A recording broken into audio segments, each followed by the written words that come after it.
নমস্কার, নিউজ 18 বাংলায় news room live নিয়ে আপনাদের সঙ্গে রয়েছে আমি তমশ্রী। শুরুতেই যে খবরের দিকে নজর রাখতেই হবে, নেট কেলেঙ্কারির দায় স্বীকার কেন্দ্রীয় শিক্ষামন্ত্রী। দুর্নীতির অভিযোগে দেশ জুড়ে সড়ক বিরোধীরা চাপে কেলেঙ্কারির দায় স্বীকার করলেন কেন্দ্রীয় শিক্ষামন্ত্রী ধর্মেন্দ্র প্রধান।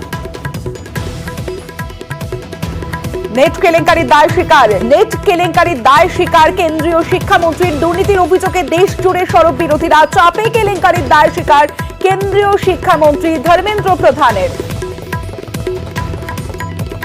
देखिए, इसकी जिम्मेदारी तो मैं लेता ही हूँ। देखो, मेरे पास उस जिम्मेदारी से मैं हटने की कोई नैतिक जिम्मेदारी में लेता।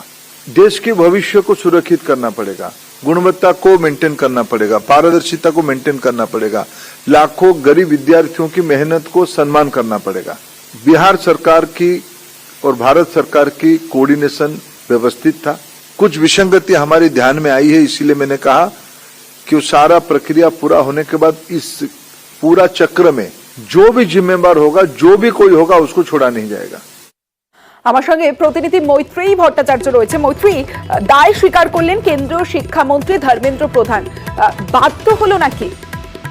একেবারেই দেখো, গতকাল নেটের যে পরীক্ষা বাতিল করার সিদ্ধান্ত একেবারে তড়িঘড়ি নেওয়া হয় শিক্ষা মন্ত্রকের তরফ থেকে, এবং সেই ঘটার পরেই কিন্তু বিরোধীরা সোচ্চার হয়েছিল। আমরা দেখেছি পরপর যে ঘটনাবলী ঘটছে, প্রথমে নিট কেলেঙ্কারি এবং তারপরে নেট নিয়ে যে ঘটনা ঘটলো, এবং এই দুটি ক্ষেত্রে কিন্তু কোথাও না কোথাও গিয়ে পরীক্ষার পদ্ধতি এবং প্রশ্নপত্র ফাঁস হওয়া এবং তার দায় নেওয়ার প্রশ্ন তুলছিলেন বিরোধীরা। এবং আজকে আমরা দেখি যে রাহুল গান্ধী তিনি সাংবাদিক সম্মেলন করেন এবং তিনি সেখানে বলেন যে শিক্ষামন্ত্রী কেন দায় নেবেন না।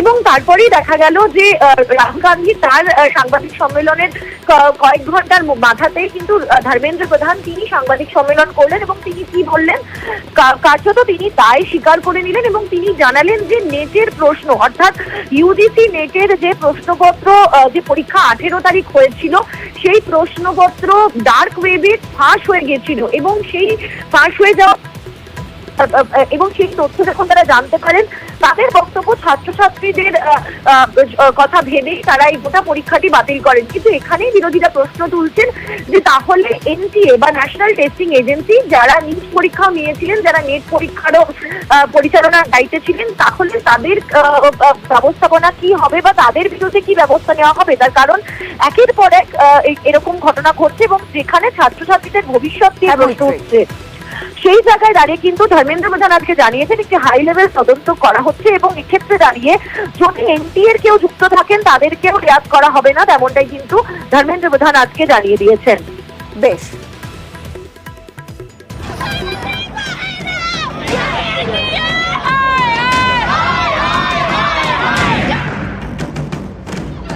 নিটের পর এবার নেট, আবারও সর্বভারতীয় পরীক্ষায় কেলেঙ্কারির অভিযোগ। এবার একেবারে পরীক্ষা বাতিল।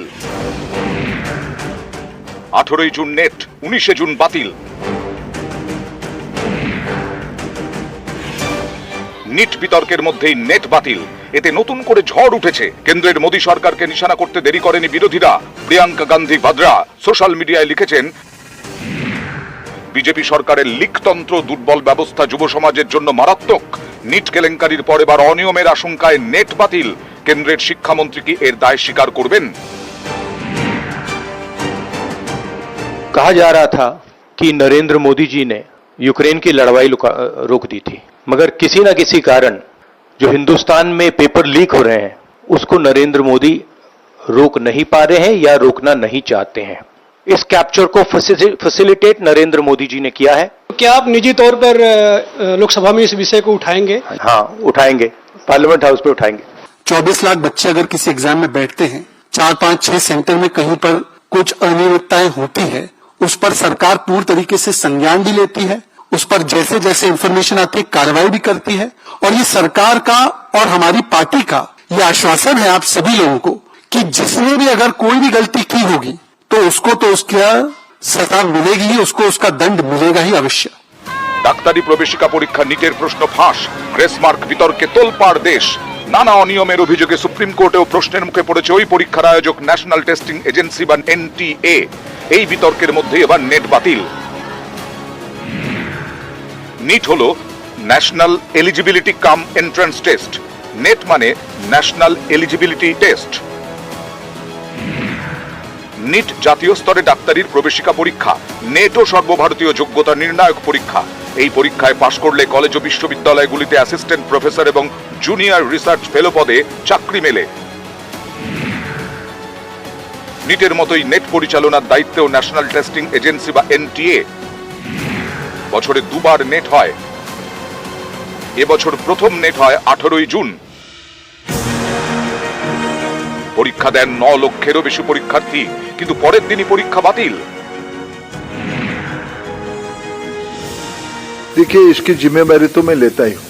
जब हम स्पष्ट हो गए कि वो डार्क नेट में जो क्वेश्चन है वो यूजीसी नेट की ओरिजिनल क्वेश्चन के साथ मिलता है, हमने तत्क्षणात निर्णय किया कि इस परीक्षा कॉम्प्रोमाइज हुई है, उसको स्थगित किया जाए। इस पूरा चक्र में जो भी जिम्मेदार होगा, जो भी कोई होगा, उसको छोड़ा नहीं जाएगा।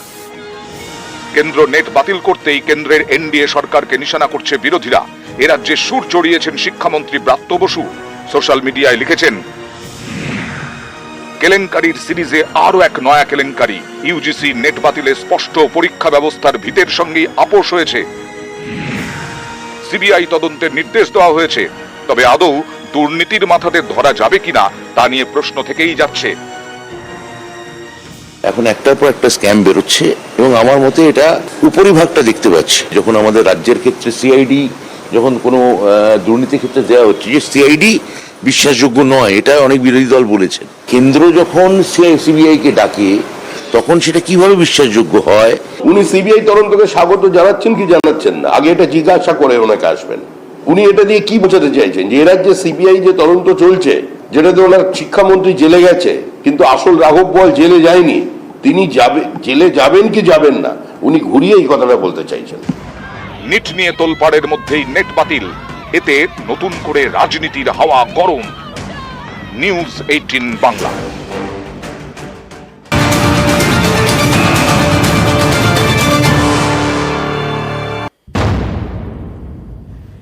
17 তারিখ সোমবার কাঞ্চনজঙ্ঘা দুর্ঘটনা। সেই দুর্ঘটনায় এবার দোষী বদল রেলের। 1 ঘন্টায় দোষী সাব্যস্ত মালগাড়ির চালক সহচালককে। সোমবারই এই খবর আমরা নিউজ 18 বাংলায় দেখাই। 4 দিন পর কে দোষী তা নিয়ে ধোঁয়াশা।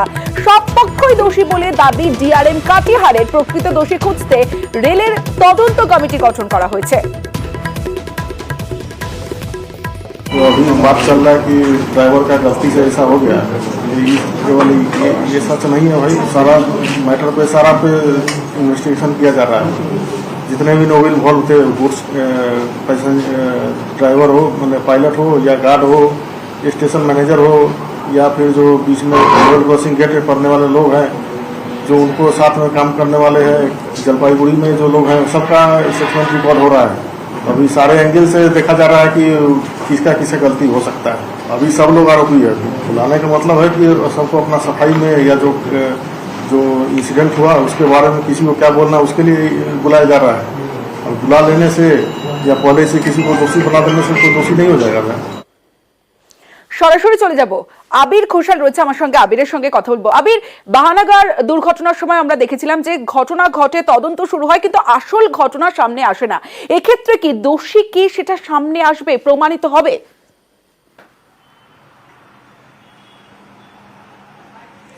দেখো, প্রথমত হচ্ছে যত সময় গড়াচ্ছে, যত নথি সামনে আসতে শুরু করেছে, তত সমন্বয়ের অভাব যে নিজেদের মধ্যে ভীষণ রকম ভাবে প্রকট, সেটা উঠে আসছে। এবং এমন একজন তদন্ত করছেন সিসিআরএস, যে তদন্তের ক্ষেত্রে কোনো ফাঁক ফোকর সাধারণত রেল দুর্ঘটনার ক্ষেত্রে থাকে না বা রাখা হয় না। তার কারণ তিনি কেন্দ্রীয় অসামরিক বিমান পরিবহন মন্ত্রকের তরফ থেকে নিয়োজিত একজন আধিকারিক, তিনি গোটা ঘটনা তদন্ত করছেন। এটা ঠিক যে প্রথম 1 ঘন্টার মধ্যেই দোষী সাব্যস্ত করে দেওয়া হয়েছিল পণ্যবাহী ট্রেনের চালক এবং সহকারী চালককে, এবং তারা সিগন্যাল ওভারশুট করেছিলেন, এই তত্ত্বকে বারবার ধরে সামনে রাখার চেষ্টা করেছিল। কিন্তু আজকে যখন নথি এবং রেল যে অবজারভেশন ঘটনাস্থল থেকে বা কি কারণে দুর্ঘটনা ঘটেছিল, যে রিপোর্ট তৈরি করেছিল, সেই রিপোর্ট যখন সিসিআরএস এর কাছে জমা পড়ছে, তখন দেখতে পাওয়া যাচ্ছে যে স্টেশন মাস্টারেরও ভুল রয়েছে। যেভাবে ট্রেন চালিয়ে নিয়ে যাওয়ার জন্য অনুমতি কাঞ্চনজঙ্ঘা চালক, সহকারী চালক এবং মালগাড়ির চালক, সহকারী চালককে দেওয়া হয়েছিল, সেখানেই একটা সমস্যা, সেখানেই একটা গাফিলতির বিষয় সামনে আসছে। ফলে যখন গোটা ঘটনার ক্ষেত্রে একাধিক বিষয় জড়িত থাকে, একাধিক তথ্য প্রমাণ সম্বলিত হয়ে দুর্ঘটনার রিপোর্ট পেশ করা হয়, তখন সেক্ষেত্রে দাঁড়িয়ে কি করে বলে দেওয়া হয়েছিল যে মালগাড়ির চালক এবং সহকারী চালকই দোষী? ফলে সমন্বয়ের অভাব যতটা প্রকট হতে শুরু করেছে, রেলের অভ্যন্তরেও এই প্রশ্ন উঠছে যে কেন আগে থেকে তারা একজনকে দোষী সাব্যস্ত করলেন। অতীতে আমরা দেখেছিলাম যে কতগুলি এই ধরনের বড় বড় রেল দুর্ঘটনা ঘটেছিল, সেক্ষেত্রে সিআরএস বা সিসিআরএস এর যে রিপোর্ট সেটাই ইঙ্গিত করেছিল এবং তারা প্রকৃত দুর্ঘটনার কারণ তারা জানিয়েছিল। এবং এক্ষেত্রে দাঁড়িয়েও যেহেতু ঘটনার তদন্ত করছে সিসিআরএস, ফলে এখান থেকে উঠে আসবে আসল দোষী কে। ফলে রেল এক পক্ষকে বা একজনকে দোষী সাব্যস্ত প্রথম দিকে যেটি করেছিল সেটা যে তাদের ভুল ছিল, কার্যত রেলের তরফ থেকে অন্তত ডিআরএম এর কথার মধ্যে দিয়ে সেটা আজকে উঠে এসছে। তমশ্রী। বেশ আবির।